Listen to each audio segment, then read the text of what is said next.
Hi guys, here comes kind of an experiment of giving you guys a lecture via PowerPoint. What's called Camtasia. It's a program that allows me to do a voiceover on this PowerPoint. So my goal here is to introduce you guys to Vsepr and hybridization, which is a theory on molecular structures, which looks at being able to take a Lewis structure, which is a 2D model, and make it into a 3D geometric structure. So the objective of this is basically to be able to draw a geometric structure, which is also called the structural formula, using Lewis structures. So you've seen those last week. And then an understanding of how hybridization theory works. Hybridization is basically how orbitals undergo a change when a molecule is formed. So when an atom bonds, the atomic orbitals change to become molecular orbitals. And the hybridization theory then describes that. So we're going to use this idea of Vsepr. Vsepr stands for valence shell electron pair repulsion. And so what it basically means is when a molecule is formed, the central atom will have pairs of electrons that will basically repel and dictate the structure of the molecule. So around the central atom, you guys are going to have two types of electron pairs. Bond pairs, which are the ones that hold atoms together, and then lone pairs, which fill orbitals and filling the valence, but yet are not part of the bond pair.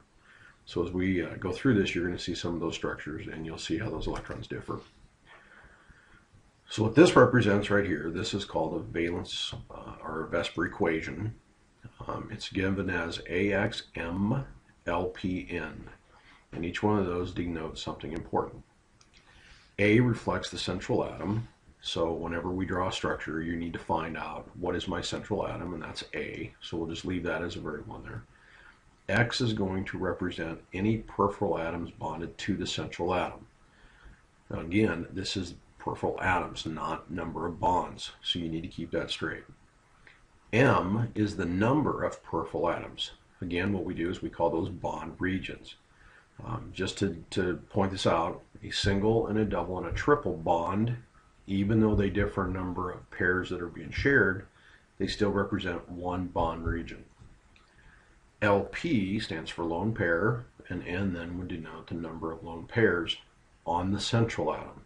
We don't count them on the peripheral atoms, only for the central. So again, AXM LPN.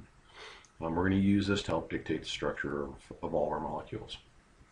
So the significance of the Vsepr equation is really the power of M and N together. M and N together give us the number of electron-dense regions around the central atom. And it is in those numbers of electron-dense regions that dictate the shape of the molecule. So now at this point, I need to point out that you guys should have a table called the Vsepr table on the website that you should have printed out by now. Hopefully the instructions were given to you multiple times and you guys have this printed out.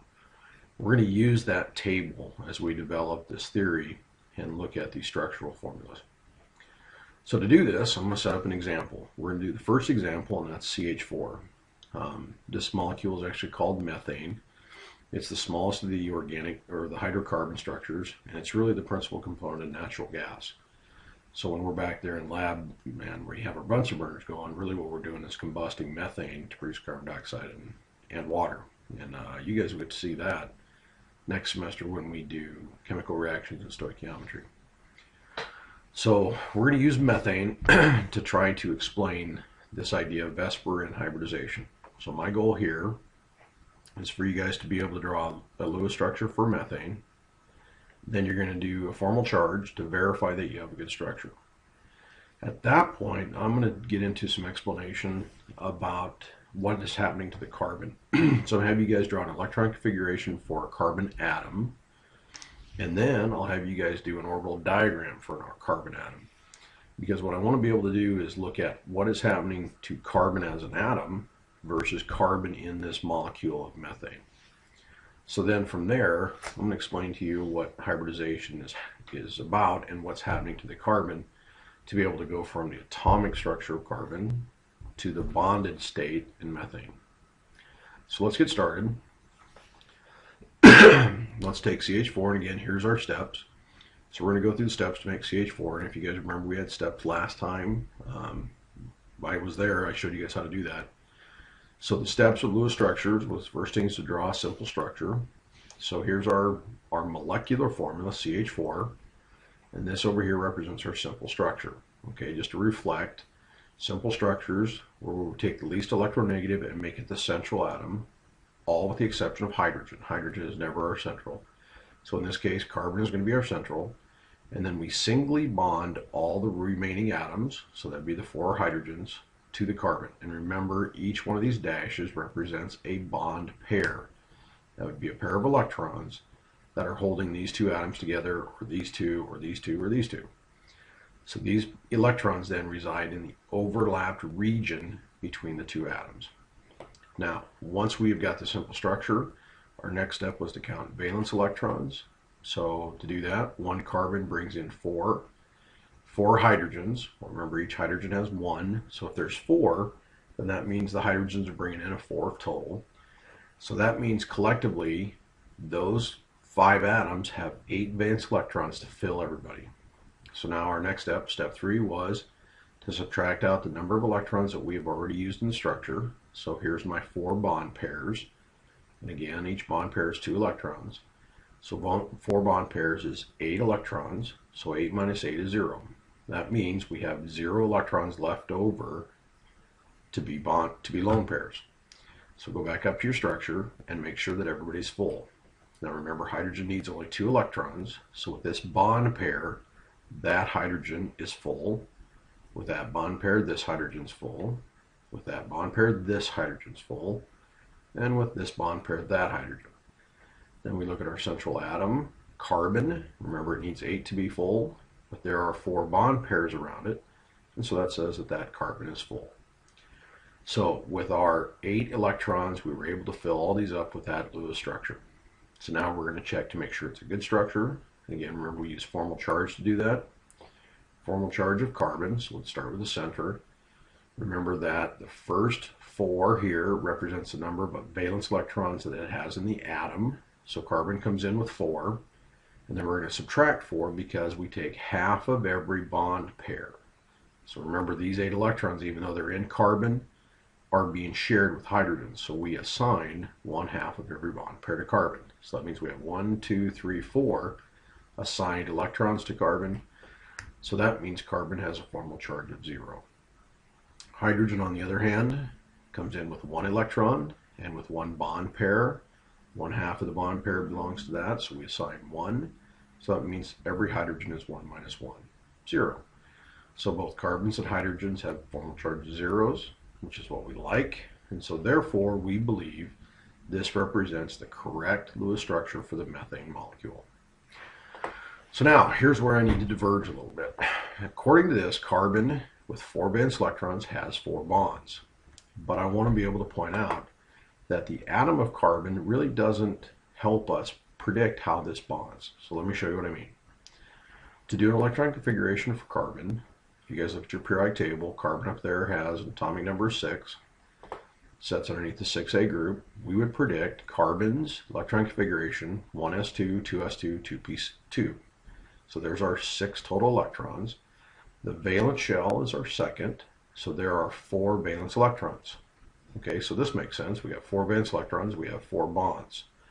But if you recall, when we do an orbital diagram for carbon, we see that here's our 1s with our 2 electrons, here's our 2s with 2 electrons, and here's our 2p with 2 electrons. So remember, there's 3 p orbitals, so we have 2 in there. So now the question becomes, if you look at this structure, how many bonds does it look like a carbon can make? Remember, a bond is when 2 orbitals overlap and share a pair of electrons. So if you take a look, you've got 2 electrons, which are sitting here in unfilled orbitals, which could easily form 2 bonds. But this orbital with 2 electrons is already full, so it can't bond. So it looks like a carbon in the atomic state only has 2 electrons, that are willing to bond. Well, then the question, a lot of people say, well, if we simply move this electron up here, then I would have 1, 2, 3, 4. But if I try to promote that one up, well, remember, these are at a higher energy state, they're simply going to fall right back down. So as long as I have S's and P's, I will never have 4 equal energy orbitals that I can bond. And this is the purpose for hybridization. So really what we're asking is carbon in this methane state, does it look like this, where we have our S2 and P2, or have we moved all 4 electrons into equal orbitals? And if they move into equal orbitals to facilitate those 4 bonds, then this structure can't work anymore. So hybridization is going to explain how we change from the S and the P subshells to now bonding subshells. And that's what hybridization will do in this next page. So here's the way I teach it. It's kind of a weird, stupid thing to think about, but it helps me. So let's do a pretend. Let's pretend that we have in carbon our S subshell and our 3 P subshells, or P orbitals. So there's the S2 and the P2.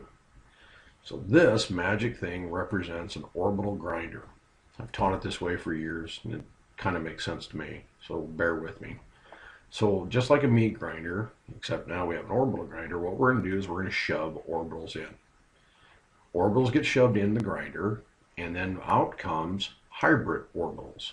And hybrid orbitals are kind of a merge of what atomic orbitals we make. Think of like a dog. If you have a poodle and a labradoodle you get as a pup, it looks like both the lab and the poodle. Well, if we take S orbitals and P orbitals, then we get a hybrid orbital that's going to look something like a blend of those two. So all hybrid orbitals are going to have this general shape, which looks like a bowling pin. You got a big lobe at the bottom and a small lobe at the top. So a couple things we notice. Let's read through these together. Hybrid orbitals are going to be a blend of S and P orbitals, and they're going to look like a bowling pin. Now here in a bit we're going to talk about some other orbitals, hybridization that involve other ones, but for right now we're going to deal with just S and P. An important rule is the number of atomic orbitals that are hybridized at bonding equals the number of hybrid orbitals produced. So over here in my grinder, we're going to send an S and 3 P orbitals in. So that's 4 atomic orbitals. So what we're going to get out are 4 hybrid orbitals. These orbitals are named for the type and number of atomic orbitals that are used. So notice we had an S and 3 P's go in. Therefore, each one of these represents what's called an sp3 hybridized orbital. So if you do a quick count, S and 3 P's together is 4. 4. So therefore we get 1, 2, 3, 4 hybrid orbitals out. Last thing about this is hybrid orbitals are considered degenerate. Remember, degenerate means they have equal energy. So if all 4 orbitals are equal energy, according to Hund, those 4 electrons should fill each hybrid orbital singly before they pair up. So now what we have is we have 4 hybrid orbitals in carbon's valence shell, each holding 1 electron, which then will promote 4 different bonds. So you can see the atomic orbitals, upon bonding, get changed to become hybrid orbitals, which facilitate the number bond.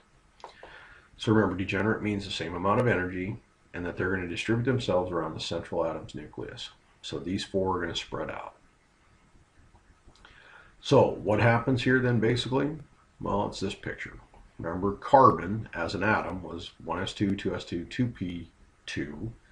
So what happens in bonding, a little bit of energy is given to here to boost these electrons up a little bit. And when we do that, these will fall to an intermediate range where instead of having S and P orbitals, we have our 4 sp3 hybridized orbitals. So we've changed that structure of the valence shell now to put all 4 electrons of carbon's valence shell into 4 equal orbitals. At this point, if you want to, here's a link down here that you guys can click to, and it basically can show you what sp3 hybridization looks like. So find the little tab that says sp3, you can click on that at that time, and what that'll do is that'll let you look at how they're mixed and come together. Next set of images I have will show that. So here's what hybridization is going to look like in terms of another model. Okay, so again, remember we have our S and our 3p orbitals, so these are what we're going to hybridize. and we're going to produce our 4 hybrid orbitals, the sp3. So there's 1, 2, 3, 4. And notice that these 4 are going to distribute themselves as far apart from each other as they can. The shape that they produce when you have 4 lobes, you would think should look like a cross, a plus sign. But remember that we're talking about 3D, guys. This is not 2D, this is 3D. So what ends up happening is we form what's called a tetrahedron. So this is the center, the nucleus, and so those 4 lobes are going to go out to the corners of a tetrahedron. A tetrahedron is basically a 4-sided figure with 4 equal triangles. So if you follow with me, here's triangle number 1, triangle number 2, which is on the left. You have a triangle in back, there's 3, and then the triangle on the bottom, there's 4. So that's what a tetrahedron looks like. Notice the bond angle here is not 90 like we had drawn up there in the previous CH4. Instead, because it's 3D, this bond angle sets at 109.5. So the bond between this orbital here, down through the center, this would be your vertex of the angle, not through that orbital, that is 109. So then the bond angle between these two, 109.5, the bond angle between these, 109.5, between these, and then the last two. So between any 2 orbitals, this is the structure. So, thing to remember, sp3 is producing 4 bond regions, producing the tetrahedral or tetrahedron shape. So you can notice this is kind of my sloppy drawing of the orbitals. So what we do is we go from this to a structure that's going to look like that. This represents the 4 bonds around the carbon. There are 2 different structures here that I want to point out. So if we think about this in the structure, if you look down here, we could pretend that these 2 set in the plane of the paper that you're looking at. This orbital should come forward to you, and then this one is going to go in behind. And so a line represents a bond in the plane of the paper that we're writing. This, which is called a wedge, shows the bond coming out in front of you, so coming toward you like this. And then this structure back here, which we call a hash, represents an orbital that goes behind the paper. So we can see then, this is my 109.5 bond angle, here and here and here and here. And so this is how we're going to draw the structure of a tetrahedral arrangement. And I have that on the page next. So this gives you kind of another picture of the atom. So here's my carbon. This gives a picture of the methane. So here's my carbon atom with its tetrahedral arrangement. So it's 1, 2, 3, 4 sp3 hybridized orbitals with 1 electron each. And then the hydrogens will overlap with each one of those and form an overlap region where they will share electrons. So carbon has 1 electron, hydrogen has 1, they share, and this is my overlap region. Another overlap region, another one, another one. What I want to make sure I point out with this structure is the carbon atom, remember, is these orbitals. So that is the compilation of carbon valence orbitals.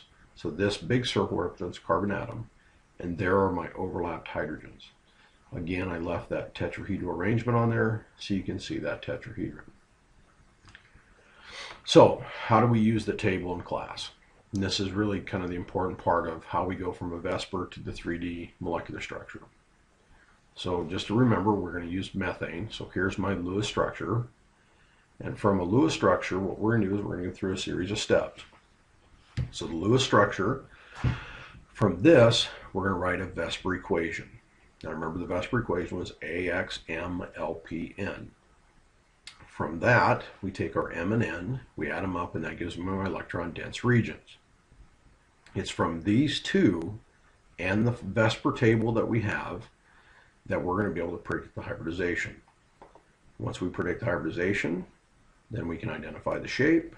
Once we have the shape, then we can draw the structure.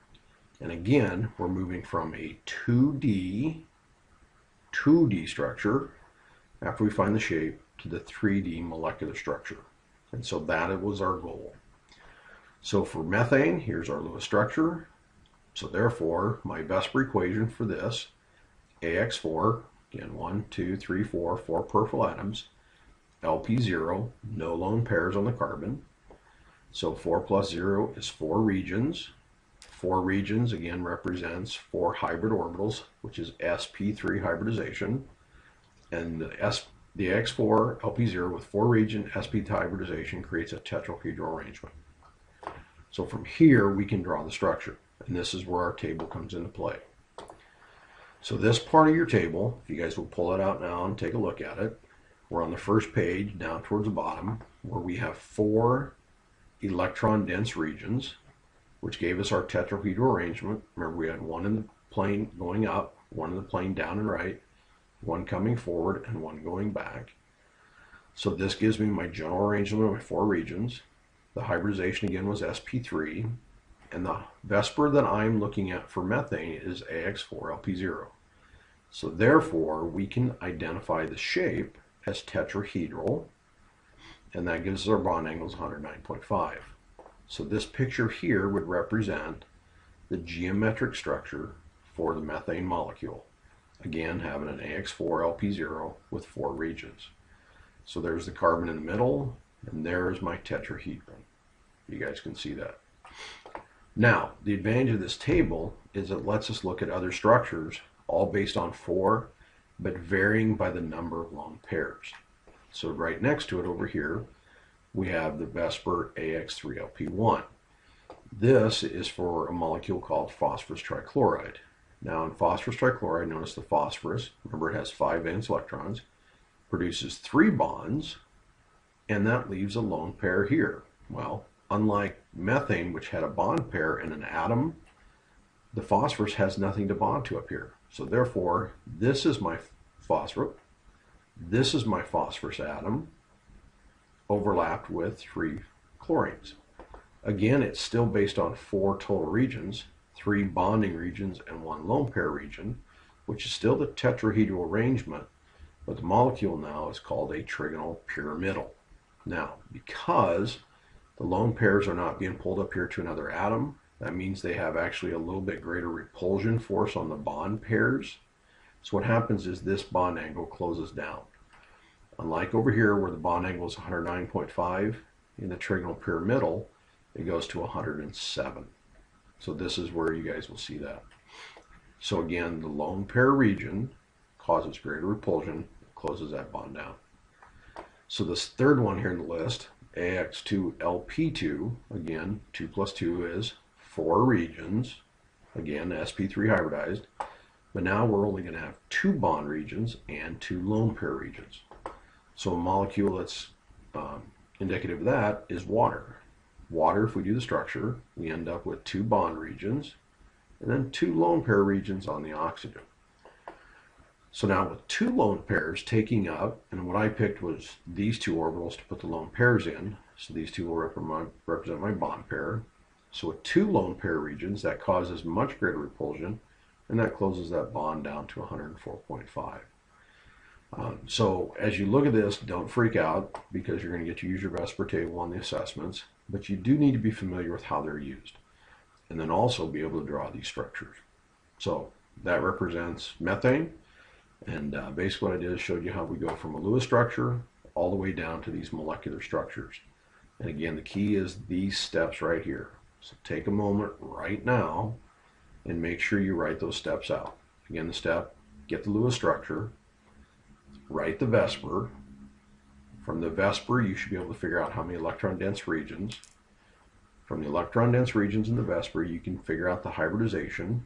And again, the number of regions has to be equal to the number of hybrid orbitals. And then from your Vsepr, the number of regions and the hybridization, you can find the shape. And the shape, again, is on that Vsepr table. So that's example number 1.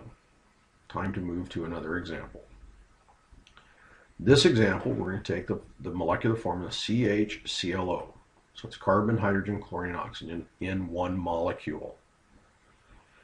So here goes our steps. What we're going to do first is we're going to do our Lewis structure. So again, remember our Lewis structure steps are the simple structure, calculate the total number of valence electrons, subtract out the bond pairs in your simple structure, distribute them as lone pairs. So we'll just go through the steps here. Here's my Lewis structure, again, simple structure. We're going to take our least electronegative in the center, except for hydrogen, because remember hydrogen is never in the middle, and we're going to distribute those 3 atoms around the carbon. Now notice 1, 2, 3 peripherals. I'm just basically spreading them out equally. So there's my simple structure. 3 bond pairs, which represents 6 total electrons. Here's our count. So we have 1 hydrogen brings in 1 electron, 1 carbon brings in 4, 1 chlorine brings in 7, 1 oxygen brings in 6. So 7 and 4, or excuse me, 1 and 4 is 5, plus 13 gives me 18. So I have 18 total electrons to make all 4 of those atoms full. So my simple structure, remember we had 3 bond pairs, so that's 6 electrons. So in my structure, I've already used those 6. That leaves me with 12 then to distribute as lone pairs. Again, remember that we distribute on the most electronegative, so in this case with oxygen. So we'll fill this up. Okay, remember that this is a bond pair, so there's 2. That means I need to put 6 more on. Then I go to chlorine, there's 2, so that means I got to put 6 more there. So what it's going to look like is something like this. So here's my 6 electrons, or 3 lone pairs. So now this oxygen is full with 8, 2, 4, 6, 8. Then I add over here 6 more, 2, 4, 6. With that one, that gives me 8, so that's full.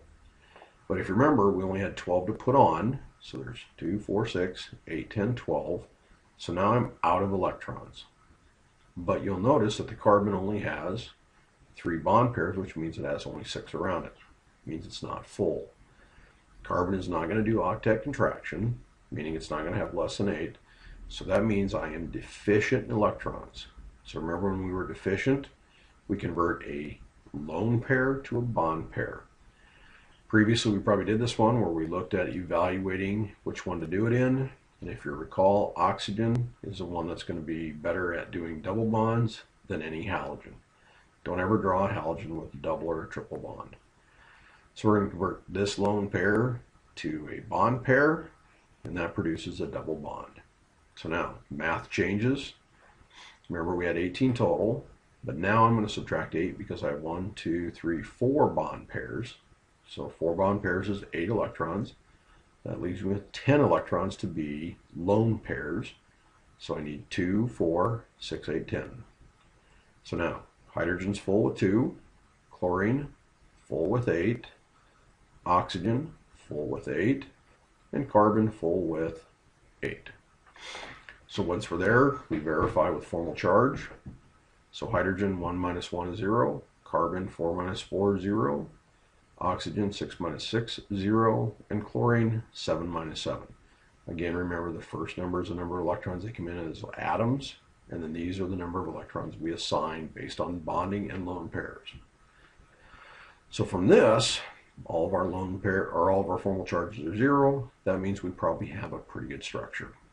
So now, here we go. We got our little structure. Now we go through the steps we just saw previously. Once you get your little structure, we're going to write a Vsepr, we're going to find the number of regions, define the hybridization, and then we draw the structure. So here's our steps again. We got our little structure. So now we write our Vsepr. So A represents the carbon.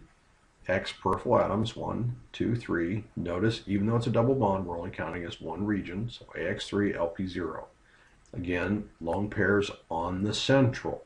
Not on these, not on the peripheral, on the central. So now 3 plus 0 gives me 3.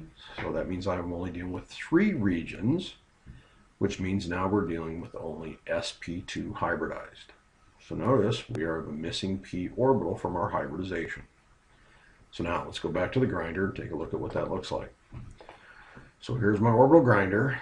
This time we're going to send in an s and 2 p's, which means 3 orbitals in, 3 hybrid orbitals out. So again, they look like bowling pins. So 1, 2, 3, and these are called sp2. So each one of them is an sp2 hybridized orbital. Now this p, which didn't get hybridized, remains unhybridized. So it avoids and is able to be part of the structure as an unhybridized p. So these 3 hybrid orbitals are going to spread out as far as they can. So 3 regions is going to represent a triangle. And this triangle, you're not looking at it from the top, you're kind of looking at it from the side. So if you had a triangle like this, turn it and look at it from the edge. That's what this triangle looks like. Now if you'll notice, above and below we have space where we can easily slide that p orbital in. Now just to remind you, this is a hybridized orbital, hybridized orbital, hybridized orbital. This p is one orbital. Even though it looks like it has two lobes, it's a single orbital, which means it holds only one pair of electrons.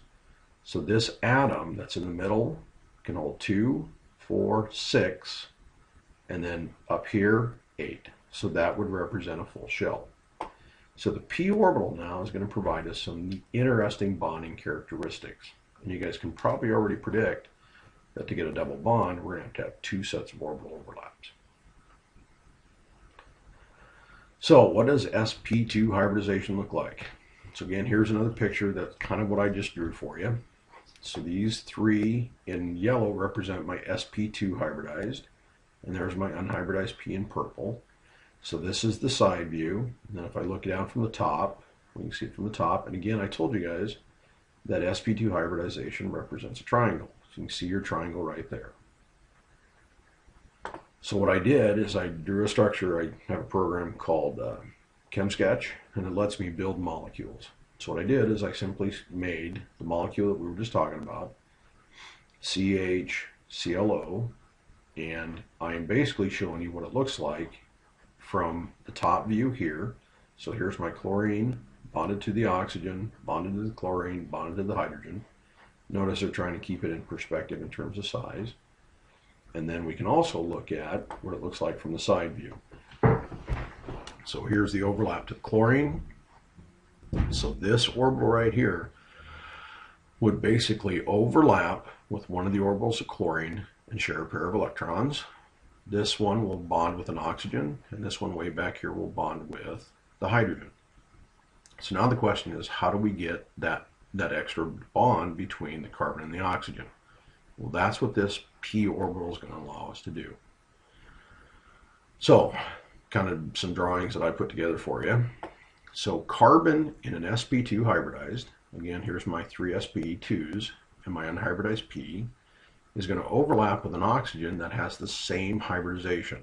So basically what I did is I turned it by 180. What that let it do is overlap this set of orbitals. So an sp2 from carbon is overlapping with an sp2 hybridized from oxygen, and thus I can have a pair of electrons here. Now if you look, there's a region above and a region below where we can put electrons. Okay, now this is where it becomes very important to understand. This orbital is symmetric around a single carbon nucleus. This p orbital is symmetric around a single oxygen. But as soon as these two bond, we no longer have single nuclei, we have two nuclei, which means any electrons that are going to go into these p orbitals will now have two centers of positive charge. So instead of being located around just the carbon, it's going to be around the region between the carbon and the oxygen. So this pair of overlap is going to allow us to produce another bond.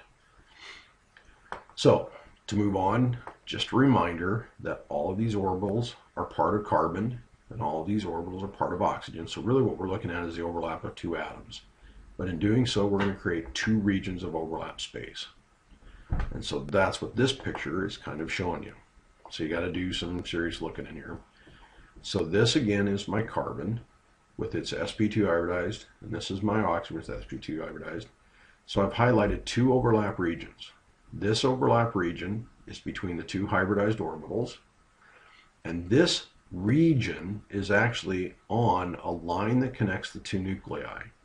We call this the internuclear axis. That's what's written right here. So electron density on the internuclear axis. What this means is the electrons are on the closest distance between those two nuclei, which means they exist at the lowest energy state. At the lowest energy state, that means they are the strongest bond. And we actually have a name for that. This is called a sigma bond. So notice that's our symbol for sigma. So the pair of electrons in the overlapped hybridized region is the strong bond. The second overlapped region comes from the unhybridized P's that are sitting side by side. So we have an overlap region above and an overlap region below. Now it's easy to want to jump and say, oh, this should be a bond region and this should be a bond region, but it's not. Remember, this is one orbital and this is one orbital. So collectively, two orbitals that overlap can only hold two electrons. So the electrons can be anywhere above or anywhere below, but you can't put more than two in there.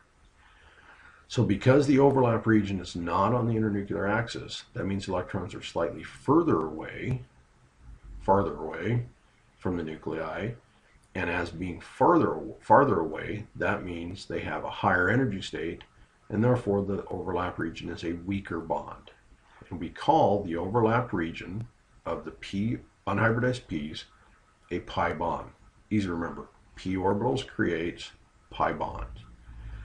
So what we have now between carbon and oxygen is two sets of overlaps, the sigma bond and the pi bond, which is what gives us our double bond. So to move a little bit further, show you that overlap region. Again, here's my sigma bond and here's my pi bond. Now I'm showing you two pi's. Remember, this is just one bond. So then the rest of the molecule, remember, it's CHClO. The oxygen sp2s had two lone pairs around it, and the other two hybridized orbitals from carbon are going to have an overlap with a hydrogen, producing a sigma bond because it'll be on the internuclear axis, and then the chlorine will also bond on the internuclear axis and produce another sigma. So then the carbon, if we look at its bonding, has 1, 2, 3 sigma bonds, and then it has one pi bond. And that pi bond goes with this sigma bond here. So then that gives us our structure that looks exactly like we just saw. So again, here's my double bond. One is a sigma, one is a pi. Here's a sigma between the carbon and hydrogen, and here's a sigma between the carbon and the chlorine. So now we go through our steps. Once we have our little structure, we draw our Vsepr. Our Vsepr then, 3 plus 0 is 3 regions, which was sp2 hybridization. And if we look at our Vsepr table, guys, we see that it's called trigonal planar. And the bond angles that we have are 120 degrees. So going back to your Vsepr table, here's our 3 regions. Again, our 3 sp2 hybridized orbitals and our unhybridized P gives us our sp2 hybridization. So this structure here, which is the X3LP0, is showing that 3 regions.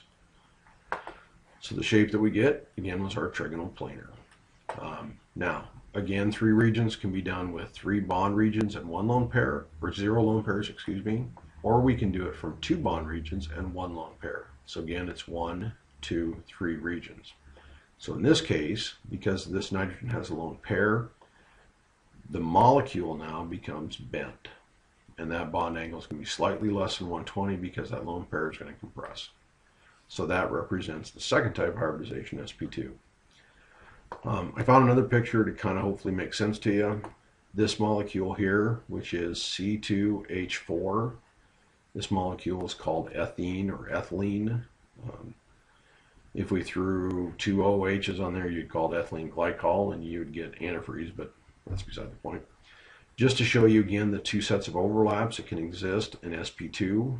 So here are my 3 sp2 hybridized of this carbon, and here are my 3 sp2s of this carbon. So an sp2 overlap creates my sigma bond, and then my unhybridized P overlap creates my pi bond. So we have the upper and lower parts of that pi bond. And then the other sp2s can overlap with hydrogens, and that will hold in our 4 hydrogens. So again, it's just another image to take a look at. Hopefully it makes sense. So on to number 3. Here is example number 3. We're going to do what's called hydrogen cyanide, HCN. So it's 3 atoms. This time, notice that we put the H in front because this in solution is slightly acidic. Otherwise, if it wasn't, then the hydrogen would have to go after. So let's go back through our steps again. We're going to draw our Lewis structure. Just reflecting again Lewis structure. Draw the symbol, count the valence electrons, subtract bond pairs, distribute lone pairs, decide if you have enough electrons. If we don't, we convert to multiples, and then we check by formal charge. So here we go. HCN. Simple structure, carbon in the middle, hydrogen and nitrogen bonded around, do our count, one hydrogen comes in with 1, one carbon comes in with 4, one nitrogen comes in with 5. That gives us a total of 10. 1 and 4 is 5 and 5 is 10. So from my structure again, remember we have two bond pairs, so that subtracts 4, which leaves me with 6 available electrons to be lone pairs. So again, I take these back up to the structure and distribute around the most electronegative, which in this case is going to be nitrogen, so that's who I'm going to start with. So I distribute my 6 lone pairs, 2, 4, 6. So that gives me my total of 10, because if you look at a count, 2, 4, 6, 8, 10. Oh, I've used them all, but notice the carbon is short by 2 pairs. So I'm missing 2 pairs, which means I'm going to have to make that up by making 2 more bond pairs. So I'm going to have to take 2 lone pairs and convert it to bond pairs. Okay, now hydrogen over here is already full, so that means the 2 extra bonds have to be between carbon and nitrogen, like this. So here's carbon and nitrogen with a triple covalent bond. So my math changes. Again, remember 10 total. Subtract now 2, 4, 6, 8, which leaves me then with 2 valence electrons to be lone pairs, and we distribute them around the nitrogen. So that's my 10 total. 2, 4, 6, 8, 10. Verify the formal charge. Hydrogen came in with 1, has 1, so it's half the bond pair. That gives me 0. Carbon came in with 4, has 4 because of the 4 bond pairs, 0. Nitrogen came in with 5, has 5, 1, 2, 3, and then the bond pair is 5. So 1, 2, 3, 4, 5. Hey, look, all formal charge is 0. That means our structure must be pretty good. So now, once we have our Lewis structure, we go and write our Vsepr. So now we are dealing with AX2 because we have 2 peripheral atoms around the carbon and no lone pairs on the carbon. Ooh, 2 plus 0 is 2, so that means I'm only dealing with 2 2 electron-dense regions, which now means I need 1 less hybridized region. So now we're going to introduce sp hybridization. So back to the grinder we go. Here's an S, here are my 3 P's. This time we're only going to send in an S and a P. So 2 of them go in, 2 atomic orbitals in, 2 hybrid orbitals out. So we're going to call these 2 SPs. So if these 2 get hybridized, then that means these P's didn't, so they avoid the grinder and exist in the space around those 2. So here's the way it works. These 2 are going to get as far apart from each other as they can, which is going to be a line. So here's my SP, my SP. So they overlap in the nucleus. So I've got one going left, one going right. And so what that does is produce 2 spaces for p orbitals. One is going up and down, which is in green here. And then we have one coming forward and back. So you can see those regions. So this would represent an sp hybridized carbon. Now, nitrogen also has 2 regions, the triple bond and the lone pair regions. So we're going to draw a carbon with an sp hybridized structure and a nitrogen right next to it and see what kind of overlap we get.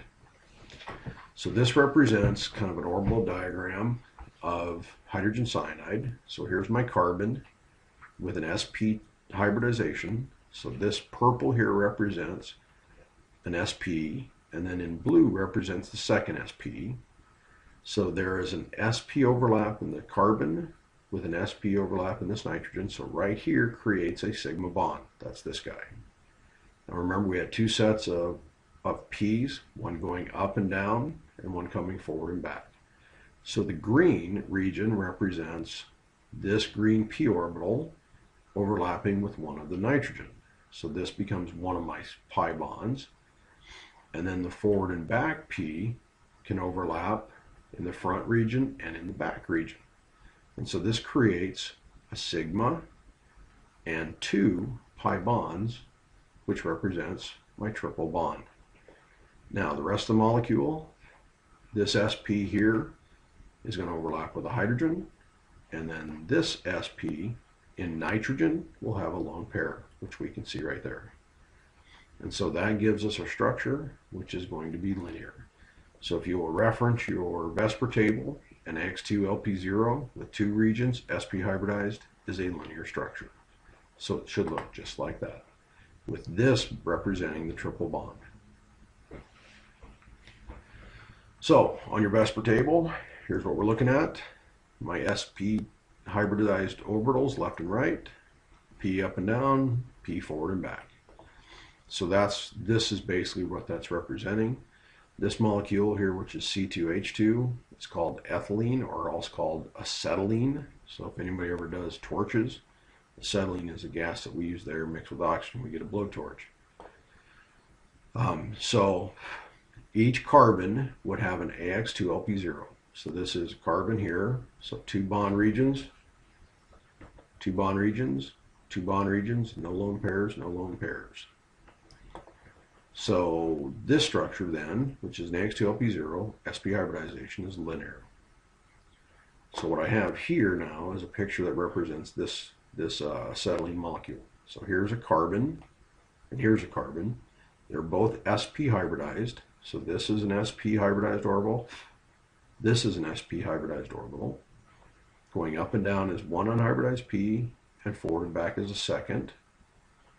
Over here is the second carbon with its two sp, one going left, one going right, unhybridized p up, unhybridized d going left and right. So now I have my three overlap regions, my sigma region right here, the overlap of the hybridized, and then I have a pi bond here and a pi bond here. So there's the triple bond, which then leaves one hybridized sp from this carbon to bond with this hydrogen, and this sp from this one to bond with this hydrogen. So there's your basic structure. Another one that we can have instead of a triple and a single is we can produce two doubles.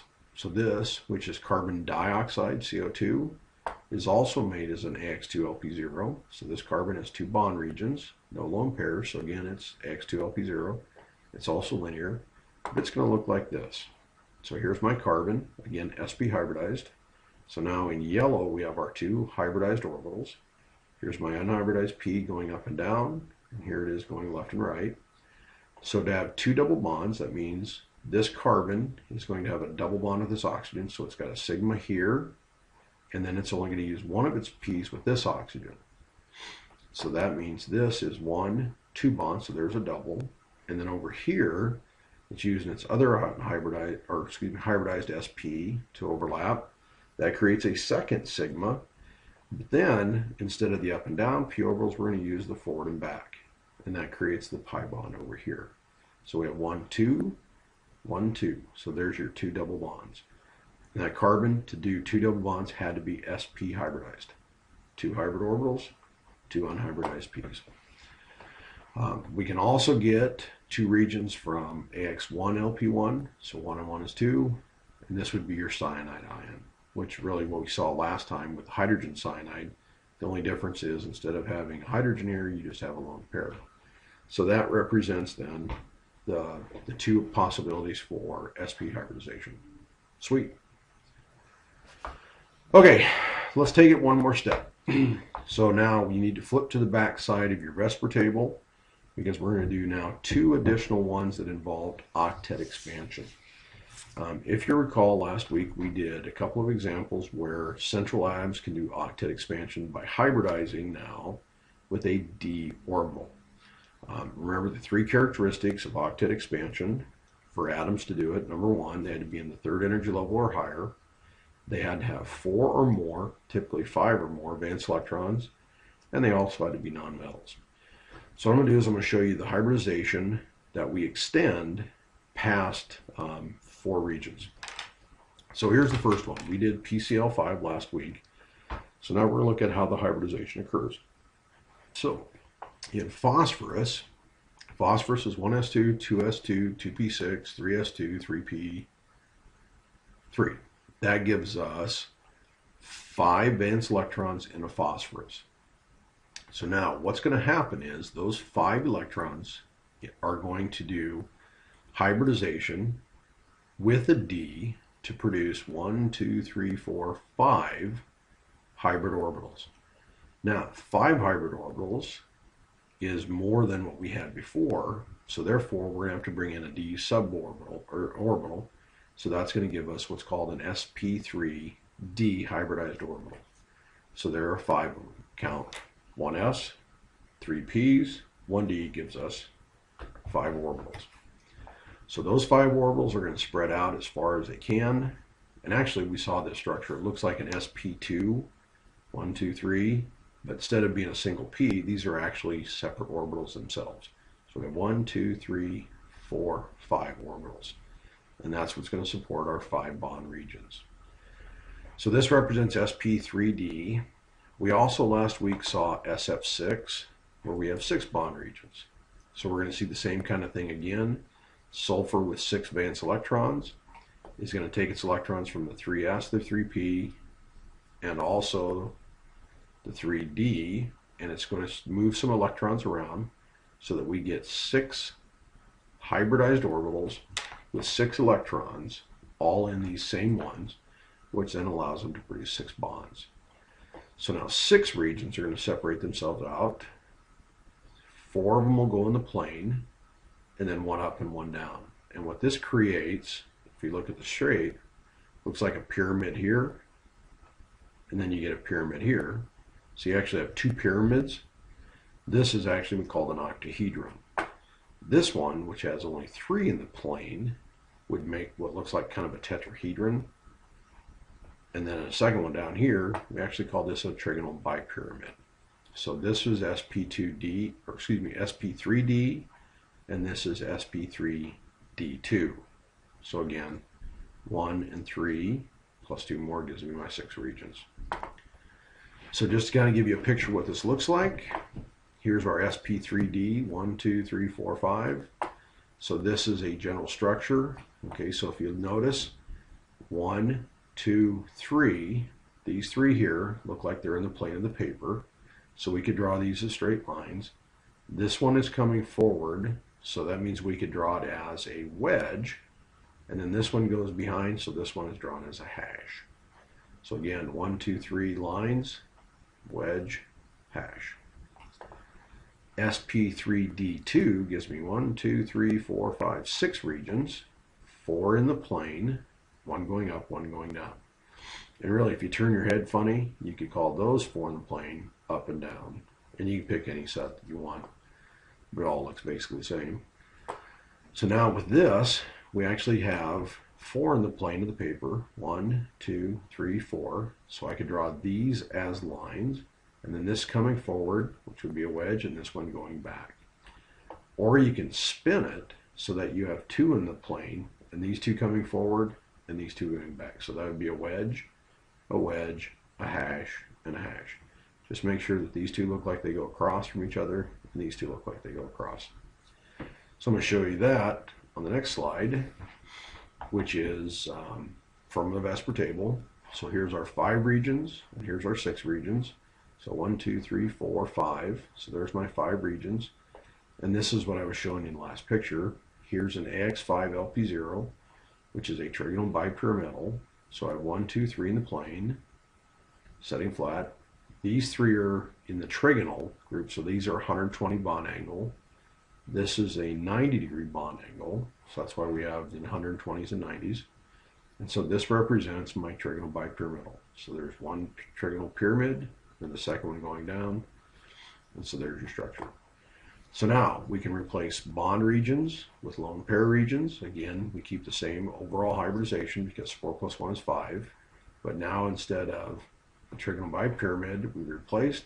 So it gives me 1, 2, 3, 4 bond regions. So we call this one a seesaw. Actually, if you take this and you tip it like that, you're going to see these look like 2 legs of the seesaw, teeter-totter, and then these are the 2 boards where people can sit. That's where that name came from. Kind of original, huh? Ha ha ha. Continuing, we can do AX3LP2. So now we have 3 bond regions and 2 lone pair regions, and that gives us this structure. So notice I've replaced now basically these 2 with lone pairs, and those are my bond regions. So this represents the ICl3, iodine trichloride, and we call that T-shaped. We can go one more step. AX2LP3, so again 5 total regions, but we have 2 bond and 3 lone pair.